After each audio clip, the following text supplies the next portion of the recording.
Hello, this is James Arthur Ray, the author of the New York Times bestseller Harmonic Wealth, and my latest book, Life Unleashed, How to Live Life on Your Own Terms, Harness Your Unique Genius, and Have Maximum Impact on the World. I hope you've read Life Unleashed. I hope you've been following this series. We've been exploring in great depth and detail the topic of stress. And I started off by stating to you that stress is not the enemy, whether you're consciously aware of it or not. Stress is not the enemy. There are two enemies. There is your mindset, or how you interpret stress, and then there is lack of recovery. Now, up to this point, we've been exploring mindset because it's primary, and it's so vitally important. These topics are game changers when you get them. I hope that you are. I hope you're waking up and looking at life a bit differently. We've explored the research of endocrinologist Hans Selye. We've explored the research of psychologists from Stanford, Carol Dweck. We've talked about eustress versus distress. We've talked about a growth mindset versus a fixed mindset.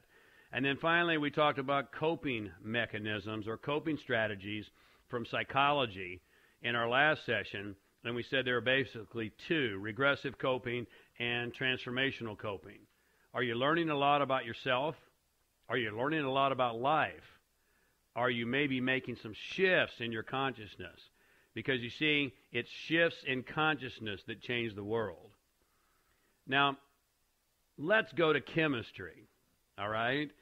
There's a Nobel Prize-winning chemist by the name of Ilya Prigozhin. And Prigozhin won the Nobel Prize for his work on what he calls dissipating structures. Now, this work is vast, and the implications are even more vast. So we're not going to take the time, nor do we have the time in this short video, to get into all the implications and all the research from Prigozhin. But what I want to share with you is how this dovetails in to everything we've discussed thus far with regards to stress. Because what Prigozhin found is that structures, your body is a structure, your business is a structure, your relationship is a system. We could also call it systems or structures. All systems and structures go through phases. They go from entropy or chaos to order and back to entropy. Now, does that sound familiar? Well, if you're familiar with the laws of thermodynamics, you know that the number one law in thermodynamics is increasing entropy. And so things never stay in a static state. They're always in flux. Why? Because every single thing in this universe is comprised of 99.99999% energy. And energy is always in motion. Does that make sense to you? You following with me? So Prigozhin found that when systems and structures go into a state of entropy, those that are highly successful, we could also say chaos, those that are highly successful always reorganize with greater, and here's the kicker, capacity and capability. Now let's bring that into day-to-day life, because what you are constantly seeking, according to psychological research as well as neurosciences, is psychic order, to bring order from entropy. You're wanting to have psychic order. You're wanting to put order to your world and to your life. And that makes sense to you, right?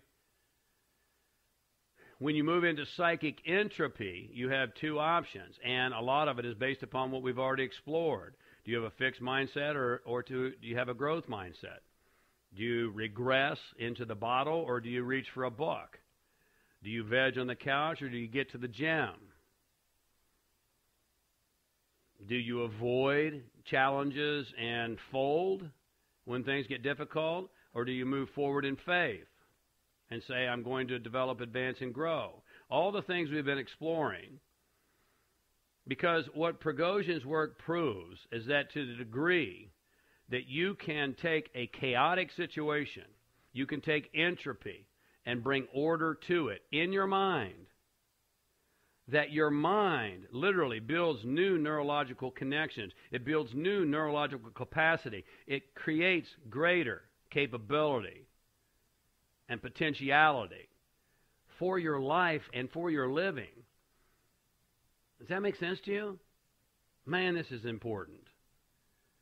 You know, to the degree you define your chaos, you might be facing it right now, as an opportunity to create order, to create psychic order. How? Through a growth mindset. I'm going to utilize this for my own development, advancement, growth.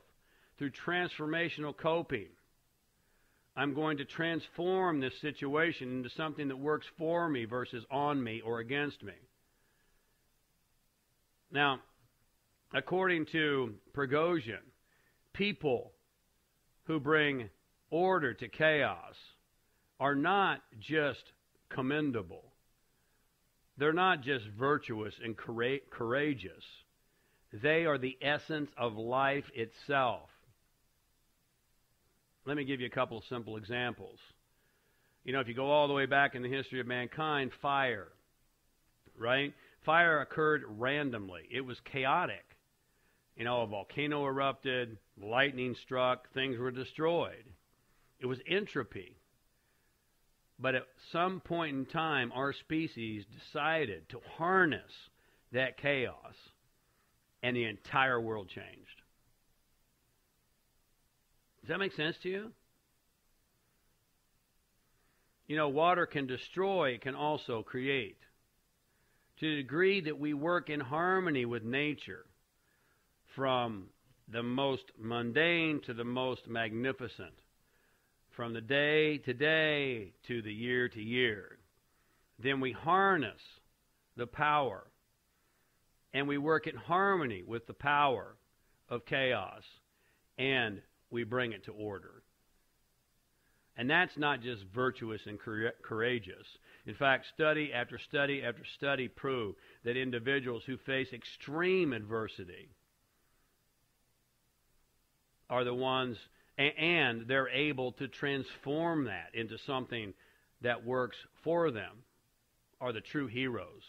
Viktor Frankl comes to mind, if you've read his book on how he was imprisoned in the concentration camps, and he used that heinous experience to come out and create logotherapy. He held that as a vision. He used that as eustress to compel him forward.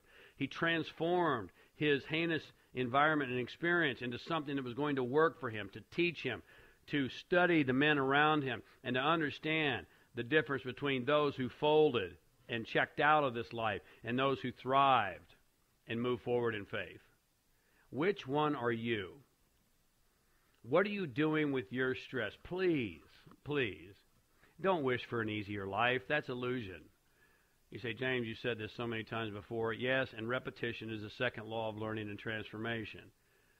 I'll give it to you again and again and again. Maybe you'll emblazon it on the screen of your mind. I hope that you will. Don't wish for an easier life. That's illusion. Wish for greater capacity and capability to get through the challenges life brings. And I know that you, like me, recognize as you look back in retrospect across your life, the times when you grew the most, you advanced the most, you learned the most, you became bigger, better, faster, stronger. You became more compassionate for the human experience.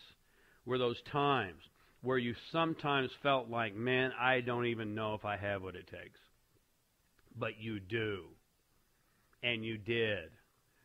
And you continue to.